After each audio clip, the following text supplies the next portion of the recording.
자, 계속해서 9번을 보도록 할 텐데, 자, 이런 9번 문제가 정확하게 똑같은 문제였는지 아니면 비슷한 문제가 있었죠.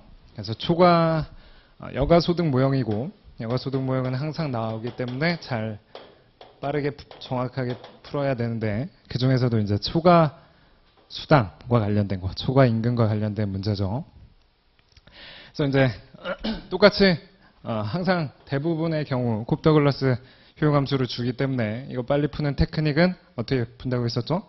예산식을 일반적으로는 소득이 근로시간이라고 해서 뭐 H 빼기 L 여기처럼 16시간이 주어지면 여가시간을 제외한 근로시간이 되는 거고 임금률 이렇게 하면 소득이 되는데 이런 식으로 예산식을 쓰지 말고 주어진 시간을 모두 일했을 때 소득을 쓰면 여기서는 이제 16W가 되겠죠. 16시간 맞죠?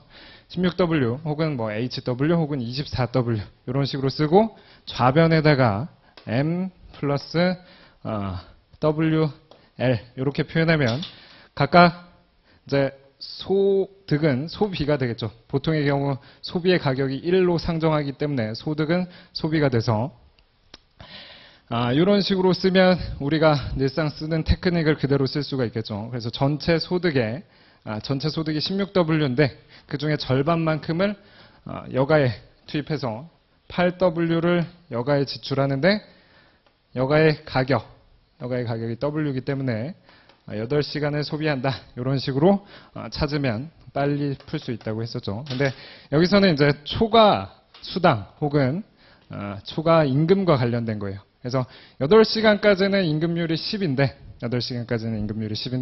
8시간을 초과하는 노동에 대해서는 10에다가 알파를 더 준다는 거죠. 그러면 원래 그리고 그다음에 소비자가 10시간의 노동을 공급한다는 것 자체가 8시간을 초과하는 이런 예산 제약과 관련된 선택을 한다는 거죠.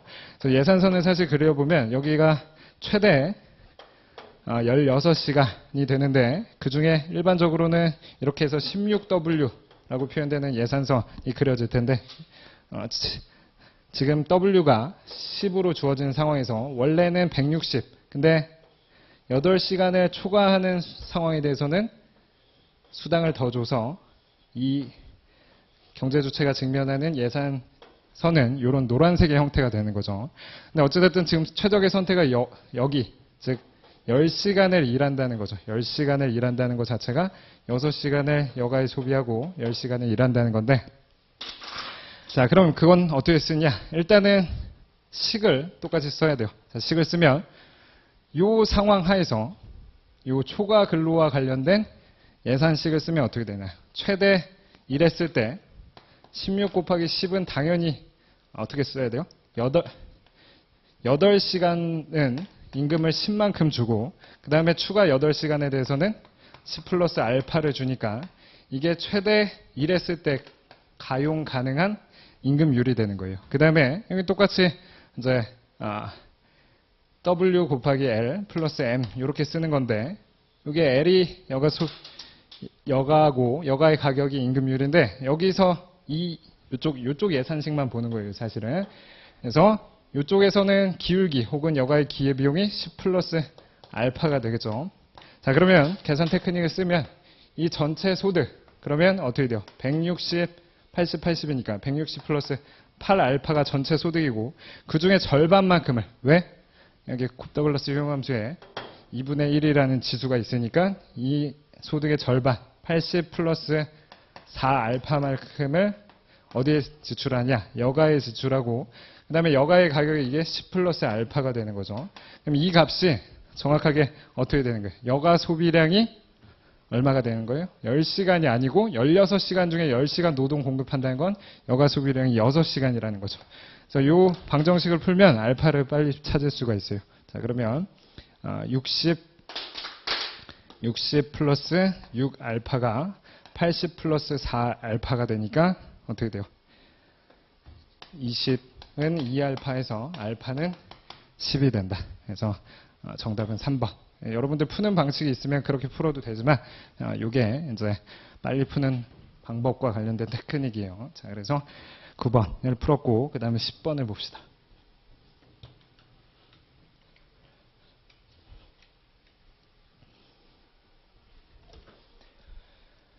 자, 10번. 이제 이게 사실은 알면 10초짜리고 모르면 못 푸는 문제인데, 일단은 규모 수익 불변. 규모 수익 불변이라는 건 뭐예요? 사실은 1차 동차 생산함수. 1차 동차 생산함수랑 관련이 있는 거죠. 자, 규모 수익 불변의 1차 동차 생산함수인데, 그런 1차 동차 생산함수를 나타내는 생산함수를 고르시오. 자, 가보면, 이게 이제 방법은 어떻게 돼요? 이렇게 뭔가 더하기로 표현되어 있으면 그놈의 지수들이 다 1이면 그럼 1차 동차 생산함수고, 반대로 곱하기로 표현되어 있으면 그놈의 지수들을 합해서 1이 되면 1차 동차 생산함수죠. 물론 원칙대로 정의대로 다음과 같이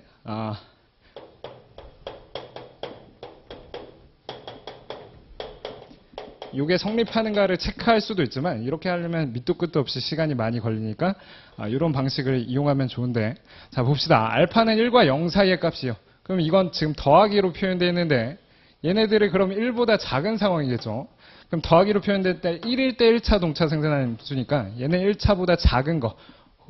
더 정확하게는 얘는 알파가 0.5가 아닌 이상 동차 생산함수도 아닌데 얘가 규모에 대한 수익 체감이라서 틀린 생산함수고, 정확히 나가 우리가 맨날 봤던 거, 설령 공부를 잘 안 했더라도 이 정도는 다 알고 있죠. 그래서 우리가 많이 상정하는 그 솔로라든지 여러 가지에서 상정하는 1차 동차 생산함수이기 때문에 일단 나는 맞는 지문이 되고, 자 그다음에 다는 아까 뭐라고 했어요?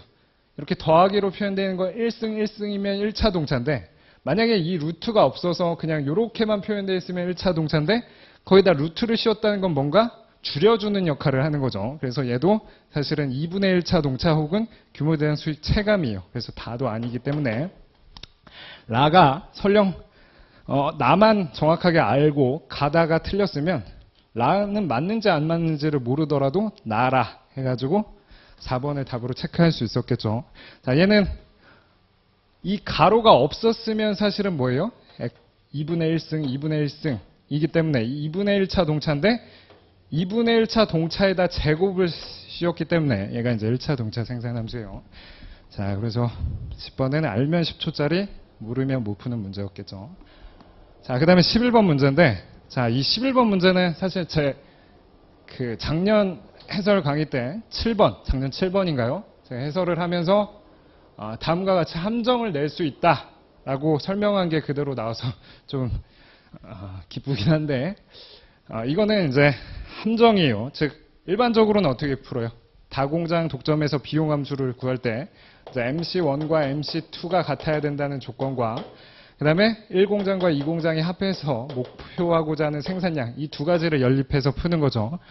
그럼 사실은 그렇게 푸는 건데 얘는 함정이 있어요. 어떤 함정이 있냐면 2공장의 고정비용이 굉장히 크죠. 1공장의 고정비용은 200인데 2공장의 고정비용은 굉장히 커요. 게다가 목표하고자 하는 생산량이 그렇게 크지 않은 상황, 30단위를 생산했을 때 그러면 2공장은 폐쇄하는 게 나아요. 다시 말해서 1공장에서 Q1이 30일 때와 우리 이 일반적으로 푸는 즉 MC1과 MC2, MC1이 뭐예요? 4Q, 거기다 노테이션 1을 써주고 여기에 한계 비용이 2Q니까 2Q2. 자, 그래서 요거 연립해서 어떻게 돼요? 2Q1은 Q2. 그 다음에 둘이 합쳐서 몇 개? 30개를 생산한다. 자, 그러면 요거랑 요거랑 연립하면 어떻게 되죠? Q2는 2Q1에서 3Q1 해서 Q1이 10, Q2가 20. 자, 요만큼 생산했을 때 아마 비용을 체크하면 여러분들 직접 해보시면 이게 훨씬 작다는 거예요. 그래서 이게 함정이었죠. 그래서 함정이 나오는 건 어떻게 하냐? 객관식 문제에서 뭔가 한 기업이, 한 공장이 다 안 생산하거나 아니면 다 생산하는 지문이 있으면 일단은 의심을 해봐야 되고 고정비용이 크면 의심을 해봐야 돼요. 그래서 정답은 여기서는 이 공장의 고정비용이 너무 크기 때문에 1공장에서 다 생산하는 게 낫다. 그래서 공장 1의 생산량은 30이 된다는 거죠. 자, 11번 풀었고 그 다음 12번을 봅시다. 독점 기업인데 이거는 뭐 어려운 문제는 아닌데 그냥 시간이 좀 걸리는 문제죠. 면적 계산 문제는 사실은 뒤에 나중에 푸는 게 좋아요. 다른 문제들 풀어보고. 면적 계산 문제는 어려운 건 아닌데 나름대로 시간이 걸리죠. 자, 간단한 문제긴 한데 독점 상황에서 한계 비용이 60에서 40으로 변했을 때 자중 손실이 어떻게 변하는가. 자, 시장 수요 함수는 100, 100 이렇게 주어져 있다. 그래서 수요 곡선이 이렇게 주어지면 그다음에 MR 곡선이 이렇게 그려지고 자, MC가 어떻게 되는 거예요? 여기가 50이라면 40에서 60으로 바뀐 상황이죠. 그래서 MC0에서 MC1으로 바뀌었다. 자, 그럼 원래는 MR과 MC가 같아지는 여기 Q0만큼 생산하고 P0만큼 가격을 부과하다가 아니지. 얘가 바뀐 상황이죠.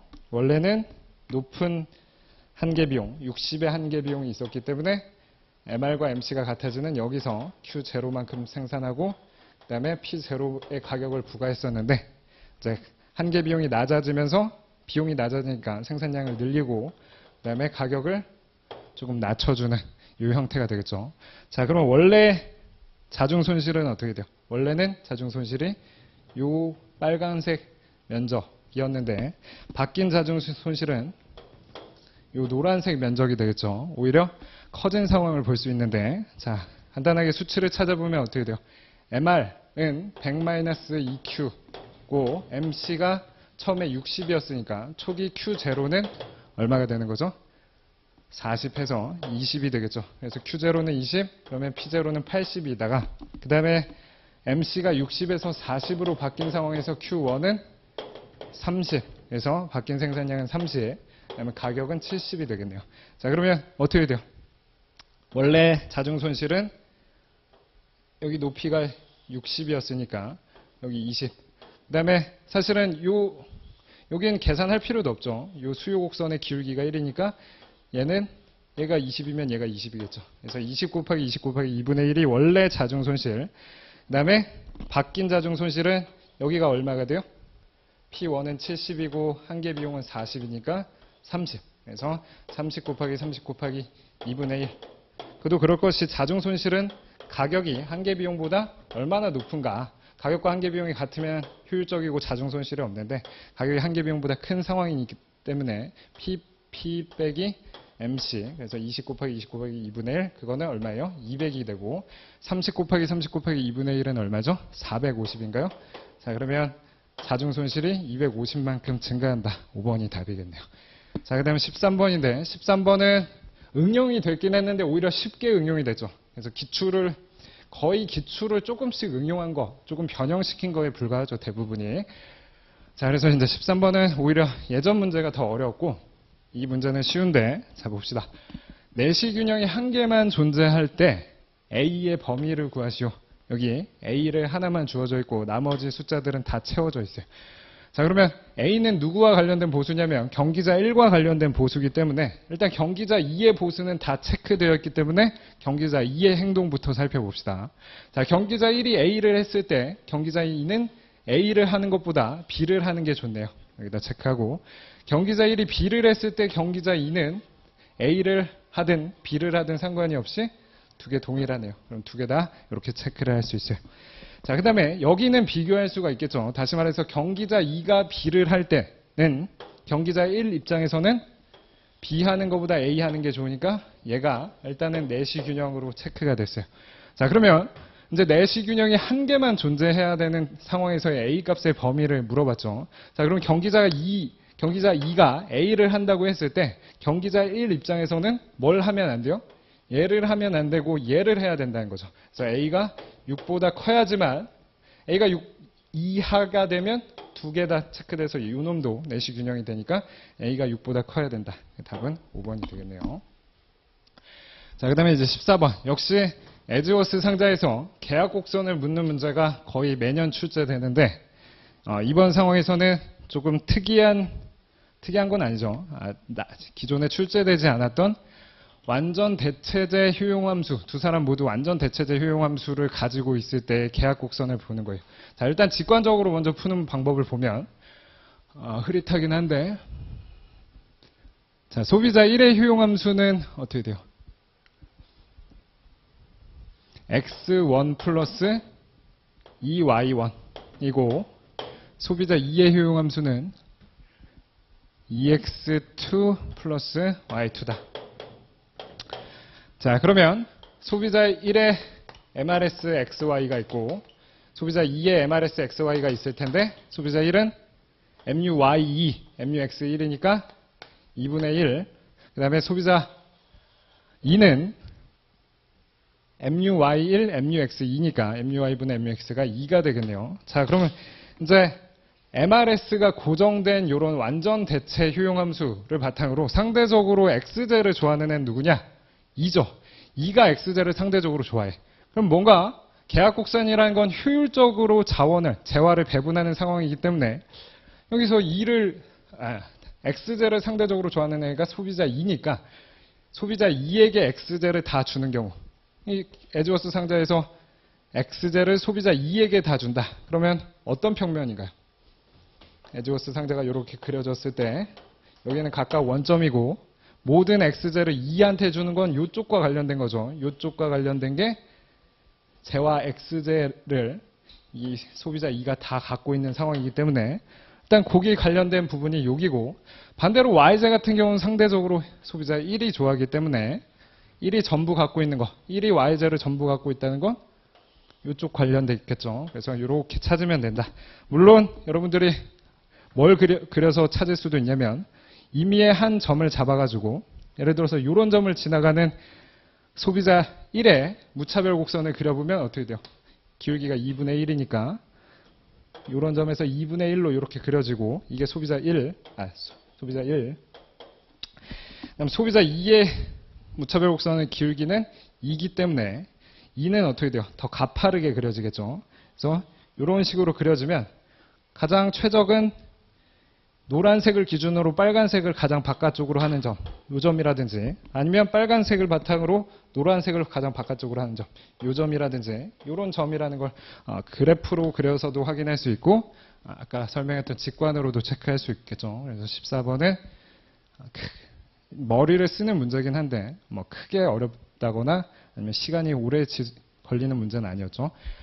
자, 그 다음에 이제 15번부터가 사실은 제가 볼 땐 15번 여러분들이 느끼기에는 어떨지 모르지만 15번은 객관식 문제를 통틀어서 처음 출제되는 토픽 같고 그다음 16번, 17번, 15, 16, 17이 약간은 어려웠을 거예요. 뒤에는 또 우리가 늘상 보던 문제인데 자 15번을 봅시다.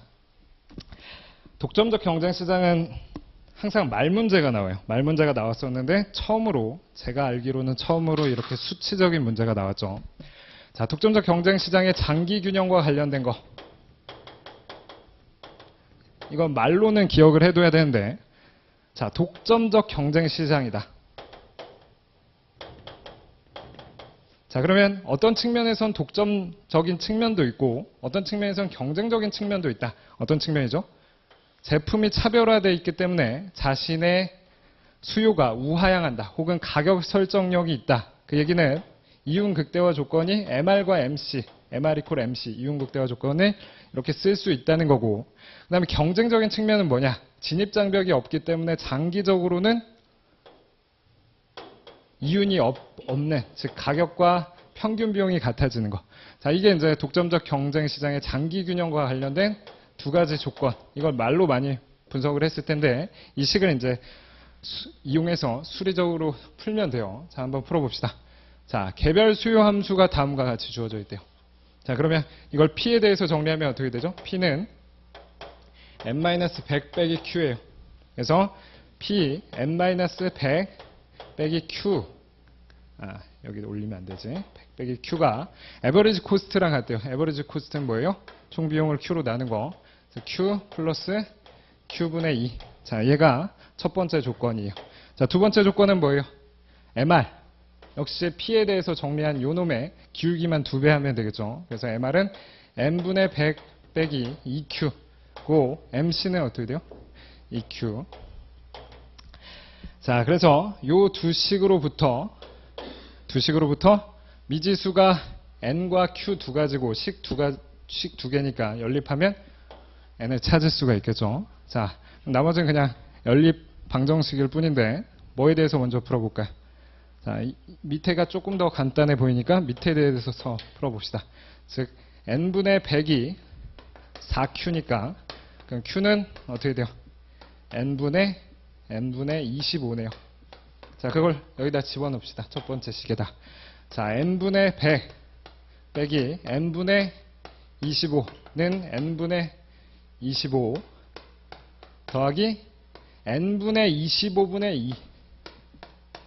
자, 이렇게 되면 얘는 사실은 어떻게 돼요? 어떻게 되지? 25분의 2n이라고 쓸 수 있겠네요. 자, 그럼 다 풀 수가 있죠. 자, 요거 좌변으로 넘겨주면 어떻게 돼요? 예, n분의 75, n분의 50, n분의 50이 25분의 2n이 되니까 2n 제곱이 어떻게 돼요? 25 곱하기 50. 다시 말해서 2 하나 약분하면 25가 될 거고 n이 25가 되겠네요. 자, 그래서 독점적 경쟁에서 맨날 쓰던 말문장을 약간 수식적으로 접근한 문제였고, 자, 16번이 정식대로 풀면 좀 어렵죠. 그래서 MRT 혹은 한계 변환율을 구하기 위해서는 엄밀하게 풀려면 어떻게 해야 돼요? 엄밀하게 풀려면 MRT라는 것 자체가 생산 가능 곡선의 접선의 기울기이기 때문에 생산 가능 곡선 식을 도출을 해야 돼요. 생산 가능 곡선. 근데 생산 가능 곡선이라는 건 뭐냐면 생산의 효율성을 만족을 하는 거기 때문에 뭐 MRTS LKX랑 MRTS LKY, 즉 첫 번째 MRTS LKX랑 MRTS LKY 이 조건, 두 번째는 X제에 투입되어 있는 노동량 그리고 Y제에 투입되어 있는 노동량이 전체 노동량, 사회 내 총 부존량 10개를 만족해야 되고, 마찬가지로 자본에 대해서도 요 자원 배분 조건, 자본에 대해서도 자, 이렇게 풀면 사실은 얘도 어떻게 돼요? 얘도 LX랑 KX의 함수고 얘도 MRTS LKY도 LX, KX 함수예요. 다시 말해서 미지수 4개, 그 다음에 식 3개이기 때문에 뭔가 이런 형태로 식을 도출할 수가 있어요. PPC의 식을 도출하고 그 다음에 Y를 X에 대해서 미분하는 게 엄밀하게 푸는, 정석대로 푸는 방법인데 우리 객관식에서는 그렇게 풀 수 없으니까 직관적으로만 접근을 해봅시다. 자, 직관적으로 접근하면 일단은 생산 가능 곡선이니까 뭔가 효율적으로 요소를 배분해야 된다. 자, 그러면 생산의 에지워스 상자를 그려보면 일단 생산의 계약 곡선까지는 찾아봐야 될 것 같아요. 근데 다행히도 X제의 MRTS LK, 즉 MPK 1이고 MPL 1이니까 이놈의 등량 곡선의 기울기는 1로 일정하게 되겠죠. 그래서 여기가 X제 생산의 원점, 여기가 Y제 생산의 원점이라면 X제 등량 곡선은 어떻게 그려져요? 기울기가 1로 이렇게 일정한 등량 곡선이 그려지고, Y제는 우리가 늘상 보던 전형적인 콥더글러스 생산함수예요. 자, 그러면 그런 점들을 연결하면, 다시 말해서 두 등량 곡선이 접하는 점들을 연결하면 직관적으로 보더라도 뭔가 대각선이 되겠구나 라고 생각할 수가 있겠죠. 좀 더 엄밀하게는 얘는 MRTS LK가 어떻게 돼요? L분의 K, 다시 말해서 LY, KY고 얘 MRTS LK는 1이니까 KY와 LY가 같은 거, 즉 여기 축이 LY고 여기 축이 KY니까 KY와 LY가 같은 요 위의 점들이 계약 곡선이 되는 거죠. 자, 그러면 요거까지는 좋다 이거. 요거까지는 좋은데 직관적으로 봤을 때 생산 가능 곡선의 접선의 기울기 한계 변환율이라는 건 어떤 점에서 효율적으로 생산하되 X제를 한 단위 더 생산하기 위해서 Y제를 몇 단위를 줄여야 되는가를 보면 되겠죠. 자, X제 하나 더 생산하기 위해서 노동과 자본을 얼마큼씩 넣어야 돼요? 효율적으로 해야 되니까 같은 비율로 넣어야 되겠죠. 그래서 X제 하나를 더 생산하기 위해서 노동과 자본을 0.5개씩 빼면 되겠죠. 0.5개씩 투입하면 되겠죠. 그럼 그 0.5개를 어디서 빼와야 되겠어요? Y제 생산에서 빼와야 되겠죠. 그럼 Y제 생산에서 노동과 자본이 0.5개씩 줄어들면 생산량이 얼마큼 줄어드는 거예요? 0.5개씩 줄어들겠죠. 0.5 곱하기 0.5가 줄어들 테니까 없어지는 거니까. 자, 그러면 한계 변환율이 2분의 1 혹은 0.5가 된다는 걸 알 수가 있어요. 자, 직관적으로 풀었고, 자, 그 다음에 17번을 보면 공공재와 관련된 건데 뭔가 꼬아놨지만 쉬운 듯 하면서도 약간 어렵기도 하고, 그런 문제예요. 17번은 사실. 자, 일단은 뭐예요? 사적 재화와 공공재를 통해서 효용을 극대화하는데 이 A라는 놈의 어떤 제약과 관련된 예산선을 그려보면 사적재를 우리 X재, 공공재를 Y재라고 표현하면 지금 초기 부존 상태는 뭐예요? X재, 사적 재화를 4단위 갖고 있다는 거예요. 처음에 1, 2, 3, 4, 4단위를 갖고 있다.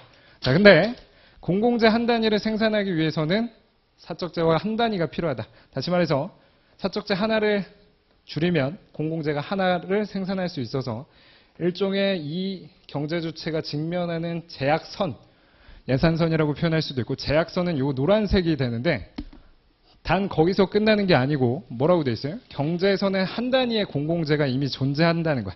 자, 공공재라는 건 경합성과 배제성이 없기 때문에 한 단위의 공공재가 있으면 이미 얘도 한 단위의 공공재는 갖고 있는 거겠죠. 그럼 초기 부존 상태가 사실은 요 점이 아니고 요 점, 4,1인 점이었고 그러면 예산식 혹은 제약식을 보면 이런 형태가 그려지겠죠. 자, 그러면 직관적으로 보더라도 효용 극대화하면 어떻게 되겠어요? 곱더글러스 효용함수니까 뭔가 기울기가 1이니까 상대 가격이 1이고 그러면 절반씩 소비하겠다는 걸 알 수가 있겠죠.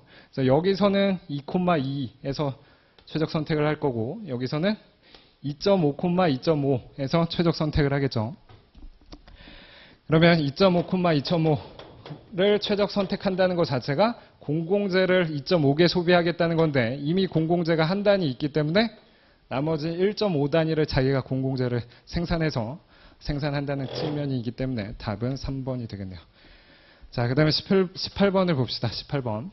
이제 독점과 외부성을 혼합시킨 문제죠. 그래서 직관을 보면 독점, 외부성 모두 시장 실패의 요인이에요. 네, 외부성에서 여기서 이제 부정적인 외부성, 공해와 관련된 부정적인 외부성이죠. 자, 부정적인 외부성은 효율적인 공급량 혹은 거래량보다 과다되고 독점은 효율적인 공급량보다 과소가 되는데 이 두 개가 혼재되어 있을 때는 과연 효율적인 상황에 비해서 과소될 것이냐 과다될 것이냐 혹은 문제의 경우처럼 정확하게 지금 상황이 효율적인 것이냐는 상황에 따라서 다르다고 몇 번 설명을 했었는데 그 문제가 나왔네요. 자, 일단은 봅시다. 일단 첫 번째 이윤극대화 생산량, 모노폴릭 생산량이라고 해서 QM이라고 보고 이제 소셜 옵티멀 해가지고 QS라고 봤을 때 자, 먼저 간단하게 독점 생산량부터 봅시다. 자, 독점 생산량은 시장 수요가 이렇게 주어져 있으니까 MR이 어떻게 되나요? MR은 100-2Q가 돼요. 자, MC는 어떻게 돼요? 자기 사적인 비용만 고려할 테니까 MC는 2Q가 되겠네요. 자, MR과 MC가 같아지는 그 Q를 찾아보면 모노폴리 생산량, 독점 생산량은 25가 되겠네요. 자, 그러면 이제 사회적으로 최적 생산량은 어떻게 찾냐? 사회적으로 최적 생산량은 소셜 마지널 베네핏과 소셜 마지널 코스트가 같은 건데 지금 상황에서 소비에서는 외부성이 없기 때문에 프라이빗 마지널 베네핏인 100-Q가 소셜 마지널 베네핏이죠. 100-Q가 소셜 마지널 베네핏이다. 자, 소셜 마지널 코스트는 프라이빗 마지널 코스트, 다시 말해서 아까 구해놨던 EQ에다가 마지널 데미지, 여기서는 데미지가 어떻게 돼요? 마지널 데미지가 한 단위당 25의 공해 비용이니까 일정하게 25 이렇게 쓸 수가 있겠네요. 프라이빗 마지널 코스트, 마지널 데미지를 합하면 얘가 소셜 마지널 코스트. 자, 그러면 Q에 대해서 정리하면 3Q가 75니까 75인데 왜 37을 쓰지? 75 하면 이제 옵티멀한 소셜 퀀터티도 역시 25라서 그 차이는 0. 다시 말해서 정확하게 지금 상황에서는 과소되려는 힘과 과다되려는 힘이 균형을 이루어서 독점 상황에서 효율적인 생산이 이루어지고 있다는 문제고, 자, 19번, 20번 역시 매년 출제되는 문제죠. 19번 이제 중고차 시장 문제인데,